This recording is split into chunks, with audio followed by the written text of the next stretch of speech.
जिसकी अध्यक्षता माननीय मुख्यमंत्री जी के द्वारा की गई।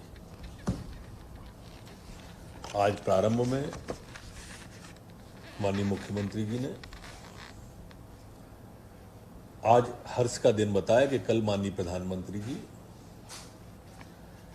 राम जन्मभूमि का शिलान्यास, जिसके लिए लाखों लाख राम भक्तों ने 500 साल तक संघर्ष किया है, वो होने जा रहा है। उन्होंने ये भी कहा कि हम सौभाग्यशाली हैं कि हम इसके चश्मदीद हैं।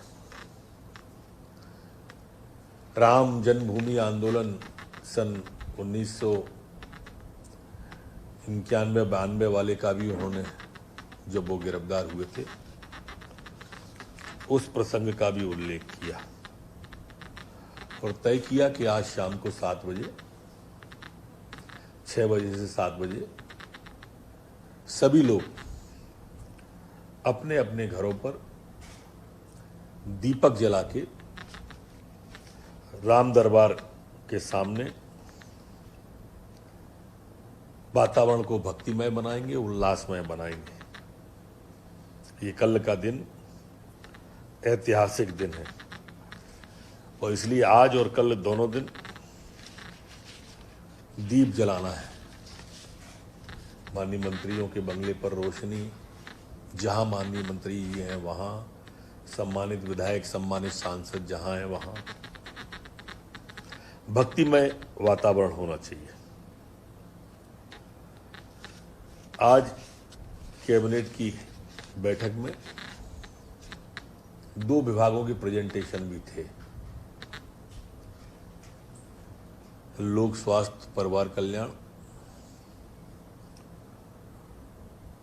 और हमारे खाद्य और नागरिक आपूर्ति विभाग का। आज एक बहुत महत्वपूर्ण निर्णय में तय किया है कि जो 36,85,000 ऐसे लोग हैं जो प्रतीक्षारत हितग्राही पर्ची जिनके पास में है पर राशन से वंचित हैं, अपने आप में बहुत बड़ा निर्णय है। आज स्पष्ट रूप से मुख्यमंत्री जी ने निर्देश किया है कि 15 अगस्त तक 15 लाख लोगों को, यही आने वाले 15 अगस्त और 31 अगस्त तक सभी 36,85,000 लोगों को राशन मिल जाए, यह सुनिश्चित करने का स्पष्ट रूप से निर्देश दिया गया है। एक अन्य निर्देश में भी कहा है कि जब तक आधार कार्ड लोगों के नहीं बन पाते, जैसी शिकायतें आ रही थी, तो भी राशन बंद नहीं होना चाहिए, ऐसा स्पष्ट रूप से कहा है। आज जब कोविड की समीक्षा हो रही थी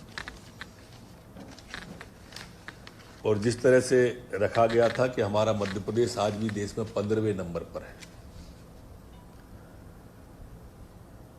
आप सबको मालूम है कि इंडिया में सर्वाधिक कोविड पेशेंट भारत के अंदर 52,000 देश में मिले और जो दुनिया का 25% हिस्सा है विश्व का। लेकिन उसके बावजूद भी मध्य प्रदेश में आप देखेंगे तो कल हमारे नए केस आए 797 और डिस्चार्ज हुए 1,355। मतलब लगभग दोगुने के करीब हम पहुंच गए। इतने लोग मध्य प्रदेश के अंदर डिस्चार्ज हुए हैं, ये बड़ी सफलता है। अब एक्टिव केस हमारे पूरे मध्य प्रदेश में 8,756 ही बचे। लेकिन ये स्पष्ट रूप से सबकी मान्यता थी, कोविड एक दौड़ नहीं, मैराथन है। इसमें लगातार दौड़ना पड़ेगा क्योंकि वैक्सीन अभी तक बनी नहीं है। इसलिए सारी सावधानियां इसके लिए जरूरी है और तय किया है कि अभी फिलहाल कोई भी धार्मिक आयोजन जैसे भंडारे, भागवत सप्ताह, जिस तरह के होते हैं बड़े बड़े आयोजन, वो नहीं करना है। राजनीतिक रूप से राजनीतिक दल, भारतीय जनता पार्टी, कांग्रेस, अन्य और दल भी, बसपा, सपा, कोई भी राजनीतिक दल बड़े कार्यक्रम, रैली, सभा अभी नहीं करेगा। सामाजिक कार्यक्रम भी जो बड़े बड़े हो जाते हैं, और इस तरह के सभी रिलेटेड कार्यक्रम गृह विभाग अपनी गाइडलाइन बना के जारी करेगा, वो अभी नहीं करना है। ये भी मुख्यमंत्री जी ने स्पष्ट रूप से कहा कि जैसे क्राइसिस मैनेजमेंट कमेटी हमारी अभी ऊपर के स्तर पर होती थी, अब हम नीचे के स्तर पर एसडीएम कोऑर्डिनेशन करेगा, जनप्रतिनिधियों को, एमएलए, एमपी, ये कोऑर्डिनेट करेगा, अध्यक्षता नहीं जोड़ देना उसमें, कहीं कोऑर्डिनेट करेगा, सबको जोड़कर इस तरह के जो मामले होते हैं धार्मिक, राजनीतिक, सामाजिक, उनमें जनजागरण भी किया जाएगा और इस तरह की अनुमतियों के बारे में भी विचार किया जाएगा। लॉकडाउन जैसा गंभीर विषय अब क्राइसिस मैनेजमेंट कमेटी जिला स्तर पर या लोकल स्तर पर नहीं लगी। उसके लिए राज्य सरकार से जो मुख्यमंत्री जी ने 5 बिंदु दिए हैं, उनका समावेश अगर होता होगा, समाविष्ट करते होंगे तो ही लिया जाएगा, अन्यथा नहीं लिया जाएगा, जो संभव नहीं है। इसलिए लॉकडाउन जैसी स्थिति की ओर अब प्रदेश नहीं जाएगा। अन्य विकल्पों पर जरूर विचार किया जाएगा। जैसा मैंने पहले आपको बताया कि बड़े आयोजन, बड़े कार्यक्रम प्रदेश के अंदर बिना अनुमति के नहीं हो सकेंगे। इसी तरह से जो गरीब लोग हैं, जो आम आदमी है, उसके लिए प्रदेश में निःशुल्क चिकित्सा सुविधा, निःशुल्क जितनी भी चिकित्सीय सुविधा कोरोना की हैं, वो बदस्तूर पूर्व की तरह जारी रहेंगी। लेकिन जो पैसे वाले, संपन्न और धनी लोग हैं, अगर वो सशुल्क क्वारंटाइन होना चाहते हैं तो उस दिशा में वो जा सकते हैं, और होम क्वारंटाइन के बारे में भी गृह विभाग अलग से गाइडलाइन जारी मध्य प्रदेश के अंदर करेगा।